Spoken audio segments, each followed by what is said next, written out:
എന്താ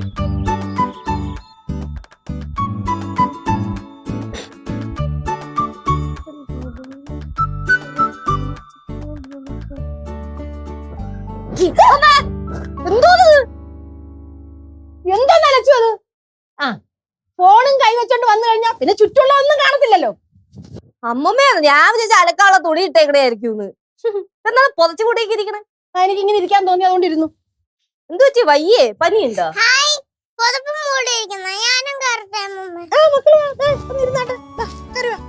എന്റെ കൊച്ചങ്ങനെ മാറി ഇരിക്ക്. ഒന്നാമത് ഭയങ്കര ചൂടാണ്. അമ്മൂമ്മയ്ക്ക് എന്താണ് പ്രശ്നം? പൊതച്ചു കൂടിയിരിക്കണ എന്താ? ഈ ചൂടത്ത് ആരെങ്കിലും ഇങ്ങനെ ഇരിക്കുവോ? ആരും ഇരിക്കത്തില്ല, ഞാനിരിക്കും. നിനക്ക് ഫോൺ ചെയ്യണമെങ്കിൽ ആ മാവിന്റെ മൂട്ടിലോ അല്ലെങ്കിൽ ആ ഊഞ്ഞാലിലോ എവിടെങ്കിലും പോയിരുന്നു ചെയ്തു പോ. അത് ഞാൻ എവിടെയെങ്കിലും പോയിരുന്നു ചെയ്തോളാം.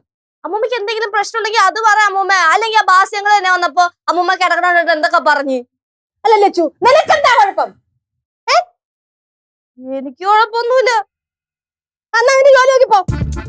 ലച്ചു, നീ ഇപ്പൊ എന്റെ കൊച്ചിനെന്തേലും പറഞ്ഞോ? കൊച്ചിനെ ഞാൻ ഒന്നും പറഞ്ഞില്ലല്ലോ. എന്റെ കൊച്ചിനെന്ത് പറഞ്ഞ പോലെ ഞാൻ കേട്ടല്ലോ. ഇല്ലല്ലോ. എന്തുവാ ലച്ചു നിന്റെ പ്രശ്നം? ഏത് നേരെ കൊച്ചിനെ ചുമ്മാ ചൊറങ്ങോണ്ട് നടക്കുക? ഞാൻ കൊച്ചിനെ ചൊറിഞ്ഞതല്ല, ഞാൻ അമ്മൂമ്മേടെ അടുത്ത് കാര്യം ചോദിച്ചതാണ്. കുറെ നേരം കൊണ്ട് ഞാൻ ശ്രദ്ധിക്കാം. ഒന്നില്ലെങ്കിൽ എവിടെയെങ്കിലും ആങ്ങി തൂങ്ങിയിരിക്കും, അല്ലെങ്കിൽ ഇതേപോലെ പുതച്ചു മൂടിയിരിക്കും. എന്നാ കാര്യം ചോദിച്ചാ പറയണ്ടേ, വെറുതെ മനുഷ്യനെ ടെൻഷൻ അടിപ്പിക്കാൻ. ജനലിൽ കൂടെ തൂക്കി ഒറ്റ ഏറി. ഇതാ ഞാൻ പറഞ്ഞേ ഏത് നേരം കൊച്ചിന്റെ പുറകെയാണ്. അത് മാത്രല്ല അമ്മൂമ്മ, ഞാൻ കുറച്ച് ശ്രദ്ധിച്ചായിരുന്നു. അമ്മൂമ്മയ്ക്ക് എന്തോ വയ്യായ്മ പോലെ. എന്തെങ്കിലും ഉണ്ടെ പറയണം കേട്ടോ. ഒന്നുമില്ല മോനെ, മനസ്സിന് എന്തോ ഒരു വിഷമം. പിന്നെ ഇന്നലെ മുതല് പടവലത്തെ കാര്യം ഇങ്ങനെ ആലോചിച്ചോണ്ടിരിക്കുവാങ്ങ്. മനസ്സിന് വിഷമോ? എന്നാ ആശുപത്രിയിൽ പോവാം, എന്നിട്ടൊരു ഫുൾ ബോഡി ചെക്കപ്പ് ചെയ്യാം. ഓ തുടങ്ങി. മനസ്സിന് വിഷമം ഉണ്ടെങ്കിലും ബോഡി ചെക്കപ്പ് നടത്തണോ? നിനക്ക് എന്താ ലച്ചു കുഴപ്പം? അമ്മൂമ്മ പറ, എന്റെ അമ്മൂമ്മക്ക് എന്താണ് വിഷമം? അപ്പൊ പറയും.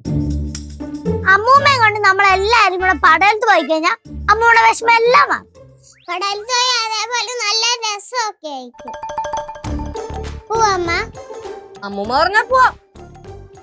മക്കളെ, പടവലത്ത് പോയാലേ പഴയ ഒരുപാട് കാര്യങ്ങൾ അമ്മൂമ്മ ഇങ്ങനെ ഓർക്കും. അപ്പൂപ്പൻ ജീവിച്ചിരിക്കുമ്പോ പറയുമായിരുന്നു, എന്റെ കാലശേഷം നീ ആരെയും ആശ്രയിക്കാതെയും ആരെയും ബുദ്ധിമുട്ടിക്കാതെയും ജീവിക്കണമെന്ന്. അതെന്താ അമ്മൂമ്മ അങ്ങനെ ഒരു വർത്തമാനം? അമ്മൂമ്മ ആരെ ആശ്രയിക്കാതെ തന്നെയല്ലേ ജീവിക്കുന്നേ? നമ്മുടെ നിന്ന് ആരുടെ കയ്യിൽ നിന്ന് ഒരു 10 രൂപ പോലും വാങ്ങുന്നുമില്ല. പടവലത്ത് കിട്ടുന്ന വരുമാനം കൊണ്ടാണ് അമ്മൂമ്മയുടെ കാര്യങ്ങളും നോക്കുന്നത്. പിന്നെന്താ? അതിന്റെ ചെറിയൊരു അഹങ്കാരം ഉണ്ട്, അതൊഴിച്ച് ബാക്കിയല്ലോ. ലച്ചു, നിനക്ക് എന്താ കുഴപ്പം? എനിക്ക് കുഴപ്പമൊന്നുമില്ല. ചേച്ചി ചുമ്മാ ഇവിടെ നലമുണ്ടാക്കാ. ചേച്ചി അടുക്കളോട്ട് പോയേ. ചെല്ലി അടുക്കളയിൽ പോയിട്ട് എന്ത് ചെയ്യാനാ? നിനക്ക് വെച്ചിട്ടുണ്ടാക്കി തരാനാ? എന്റെ പൊന്നിടാവേ, താ എന്തായാലും ചെയ്യടോ. ചേട്ടാ എന്തല്ലേ ഇത്? ബാസ്യങ്ങൾ വിളിക്കുന്നു. എടുത്തു. ഹലോ ബാസ്യങ്ങളെ. ആ നമ്പർ ഇല്ലെന്ന് ഞാൻ നേരത്തെ കള്ളം പറഞ്ഞതാ. പറ. എന്ത് വീട്ടിൽ ഒറ്റയ്ക്ക് ഇരുന്നോണ്ട് ഉറപ്പ് ഇരിപ്പുറങ്ങില്ലേ?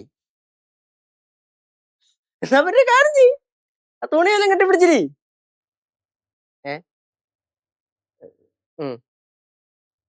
ഓ അമ്മൂമ്മ നമ്മൾ നോക്കുന്നുണ്ട്. നമ്മൾ അമ്മൂമ്മ എന്തിനാ വായിക്കുറേ? അമ്മൂമ്മയാണ് നമ്മളെ പറയണത്. ചേച്ചി പോ, ബാസ്യങ്ങൾ എടുക്കും. ഓ ഞാൻ കൊടുക്കാം. അമ്മൂമ്മ ഇരിക്കട്ടെ. ബാസ്യങ്ങള്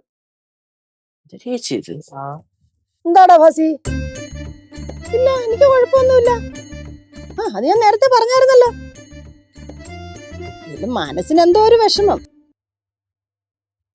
ഒറ്റപ്പെടലോ? അങ്ങനെ ചോദിച്ചാ ഇല്ലാതില്ല. ഇടയ്ക്കിടയ്ക്കൊക്കെ അങ്ങനെയുള്ള വിഷമങ്ങളൊക്കെ ഉണ്ട്, ഒറ്റപ്പെടലും ഉണ്ട്. എന്നാ ശരി, എന്നാ വെക്കട്ടെ. നിനക്ക് കുഴപ്പമൊന്നുമില്ലല്ലോ? എന്നാ ശരി.